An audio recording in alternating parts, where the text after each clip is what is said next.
Israel Hamas की बहुत बड़ी डील।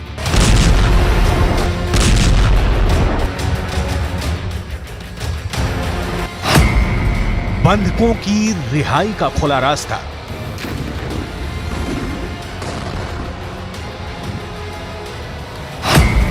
सीज फायर के बदले हमास बंधक करेगा रिलीज।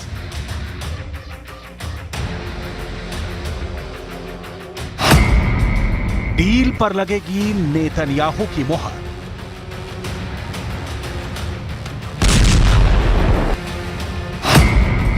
पांच दिन के लिए इजराइल की बंदूकें होंगी खामोश।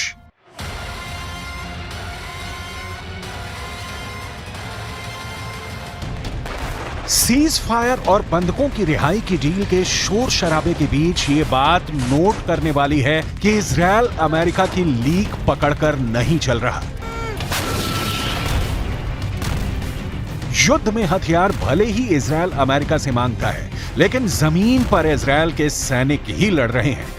जब तक डील पर पूरी तरह मुहर नहीं लग जाए, कुछ भी कह पाना मुश्किल है। हालांकि वॉशिंगटन पोस्ट के मुताबिक डील लगभग कंप्लीट है और उसकी कुछ शर्तें यूं हैं।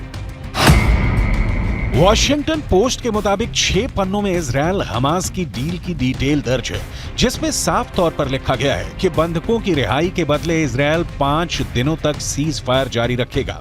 शुरू में हमास 50 बंधकों को रिलीज करेगा। उसके बाद हर 24 घंटे पर 50 बंधक छोड़े जाएंगे।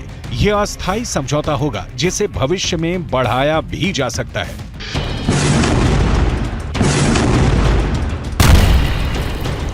हमास इस हिसाब से कितने बंधकों को कब तक रिलीज करेगा, इसकी कोई डिटेल नहीं है। रिपोर्ट में यह बात भी सामने नहीं आ रही है कि इस डील के लिए कोई तारीख निर्धारित की गई है, तो वो कौन सी तारीख है।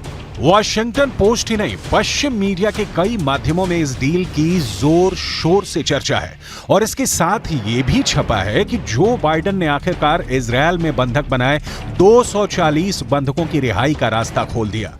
वॉशिंगटन पोस्ट ने हमास इजराइल डील की लोकेशन भी बताई। अमेरिका, इजराइल, हमास के बीच कतर की मध्यस्थता में दोहा में डील फाइनल हुई है। यह डील अपने मुकाम तक पहुंचेगी, यह बता पाना मुश्किल है। इसकी तस्दीक इजराइल के गाजा पर तेज होते हमले कर रहे हैं। बंधकों के परिवार के लोग स्थानीय लोगों के साथ मिलकर नेतन्याहू सरकार के खिलाफ विरोध प्रदर्शन कर रहे हैं। नेतन्याहू के ऑफिस के बाहर 20,000 से ज्यादा लोगों ने प्रदर्शन किया और जल्द से जल्द बंधकों को वापस लाने की मांग की, जबकि इजरायली प्रधानमंत्री बेंजामिन नेतन्याहू ने बंधकों को रिहा करने के बदले युद्ध विराम के किसी भी समझौते से साफ इनकार कर दिया है। नेतन्याहू ने कहा, अभी किसी भी समझौते पर कोई सहमति नहीं हुई है और इस संबंध में बहुत सारी गलत रिपोर्ट्स प्रकाशित की जा रही हैं। हम गाजा पट्टी से सभी बंधकों को सुरक्षित घर वापस लाना चाहते हैं और हम यथासंभव उन्हें वापस लाने की पूरी कोशिश कर रहे हैं।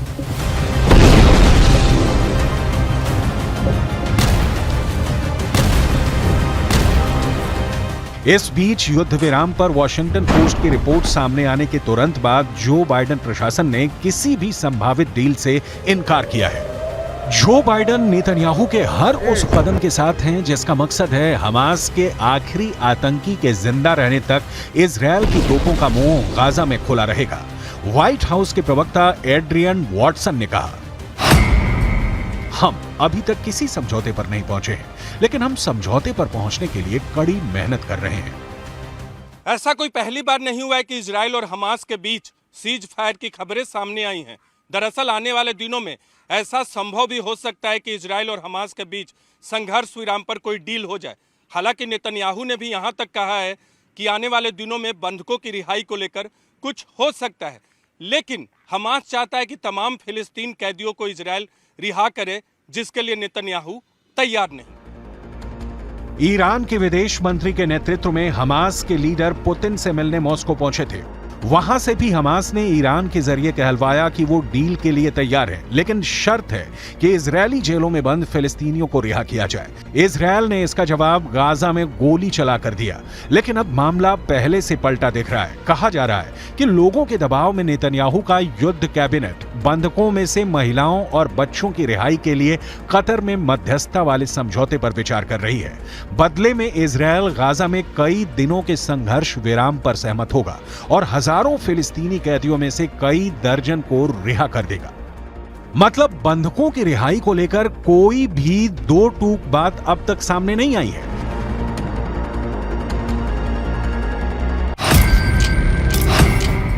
हमास इजरायल में डील हुई।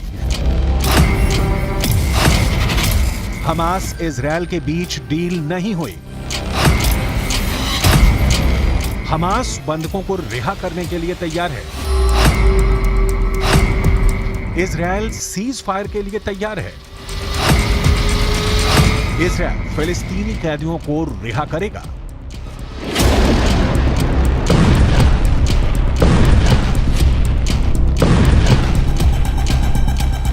इन सारे सवालों का 100% सही जवाब किसी के पास नहीं है। बंधकों को लेकर तमाम तरह की खबरों के बीच सच ये भी है कि अब भी 240 लोगों की जिंदगी हमास के लड़ाकों की बंदूक के ट्रिगर पर टिकी है। 240 लोग 7 अक्टूबर की एक मनहूस सुबह हमास ने उठा लिए, इन्हें गाजा ले गए और इजरायल को अब तक खबर नहीं कि इन लोगों को हमास ने गाजा की किस गली में छिपा कर रखा है। इनके साथ क्या सलूक हो रहा होगा।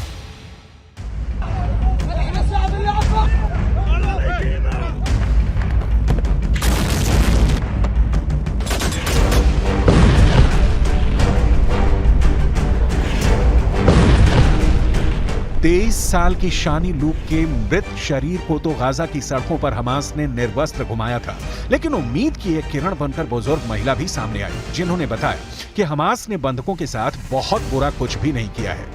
इन उदाहरणों की डिटेल आगे दिखाएंगे। इजरायल के रक्षा मंत्री योव गैलेंट हमास के खिलाफ अपनी रणनीति का ऐलान कर चुके हैं, जिसके मुताबिक बंधकों को रिहा करने का एकमात्र तरीका आतंकवादी समूह पर अधिक सैन्य दबाव डालना है। रक्षा मंत्री गैलेंट का बयान उन मीडिया रिपोर्ट के बाद आई जिनमें दावा किया गया था कि कैदियों की अदला बदली की योजना है और हमास इजरायली जेलों में बंद कई फिलिस्तीनी महिलाओं और बच्चों के स्थान पर 50 बंधकों की रिहाई के लिए सहमत हो गया है। इजराइल इस वक्त गाजा में गोलीबारी बंद नहीं करना चाहता क्योंकि आईडीएफ के कई ऑपरेशन अंतिम चरण में हैं। खासकर अल शिफा अस्पताल के अंदर हमास का वो कमांड सेंटर ख़त्म करना चाहता है, लेकिन हमास इस युद्ध में कुछ मोहलत चाहता है। खुद को संगठित करने के लिए हमास सोची समझी सीज फायर वाली चाल चल रहा है, जिसके लिए वो कुछ बंधकों को रिहा भी कर सकता है। इजराइल हमास की इस रणनीति को समझता है और इसीलिए वो हमास की रिहाई की किसी भी शर्त को मानने से इनकार कर रहा है।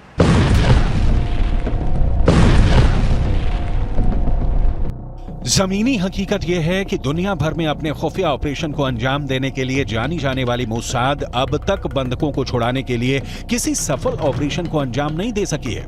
ऐसे में इजरायल की मोसाद पर तमाम सवाल खड़े हो रहे हैं। सवाल ये भी हैं कि क्या इजरायली सुरक्षा और खुफिया एजेंसियों के दिमाग में कोई बड़ा प्लान काम कर रहा है। युद्ध शुरू होने के बाद से हमास ने 4 नागरिक बंधकों को रिहा कर दिया है, जबकि एक महिला सैनिक को इजरायली बलों ने बचाया है। कुछ मीडिया रिपोर्टों में दावा किया गया है कि बंधकों में से लगभग 30 बच्चे हैं। सबकी रिहाई सुरक्षित कराना इजरायल की बड़ी जिम्मेदारी है, क्योंकि अब तक मानवीय आधार पर सीज फायर करने की इजरायल से डील करने की कोशिश कर रहे हमास ने बंधकों की रिहाई की कई देशों की अपील ठुकरा दी है। जिन 240 लोगों को 7 अक्टूबर की सुबह इजरायल से हमास ने अगवा किया, उनमें कई विदेशी नागरिक भी हैं, जिनका इजरायल हमास की लड़ाई से कोई लेना देना नहीं है।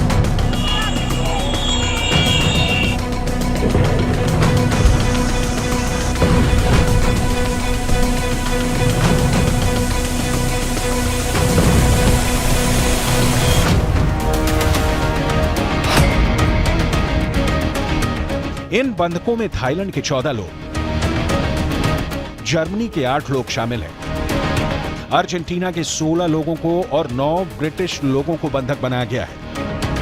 हमास जानबूझकर लोगों को गाजा उठा ले गया। इसी हालात में फायदा उठाने के लिए जब युद्ध उसकी गर्दन पर उतरने लगे तो बंधकों की रिहाई के बदले इजराइल से अपने शर्तों पर डील कर सके, लेकिन इजराइल है, झुकेगा नहीं। उदाहरण देखिए और बिल्कुल क्लियर हो जाइए। 27 जून 1976 इजराइल की राजधानी तेल अवीव से एक विमान ने ग्रीस की राजधानी एथेंस के लिए उड़ान भरी। फ्लाइट में 246 यात्री और क्रू मेंबर्स मौजूद थे। इस विमान को फिलिस्तीनी आतंकी अगवा कर युगांडा ले गए। इजराइल की खुफिया एजेंसी और कमांडोज ने अपने नागरिकों को बचाने के लिए ऑपरेशन थंडरबोल्ट को अंजाम दिया। अपहरण के 7 दिन के भीतर 4 जुलाई को 4000 किलोमीटर दूर युगांडा जाकर इजरायली कमांडोज ने न सिर्फ आतंकियों का सफाया किया बल्कि अपने नागरिकों को सुरक्षित निकाल कर लिया।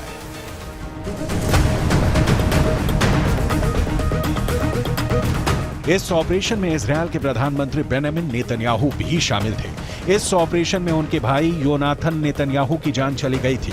करीब 47 साल बाद इजरायल फिर से अपने बंधक संकट का सामना कर रहा है। तारीख पर तारीख निकलती जा रही है, लेकिन 240 लोगों की जान तमाम कोशिशों के बावजूद अब तक अटकी है।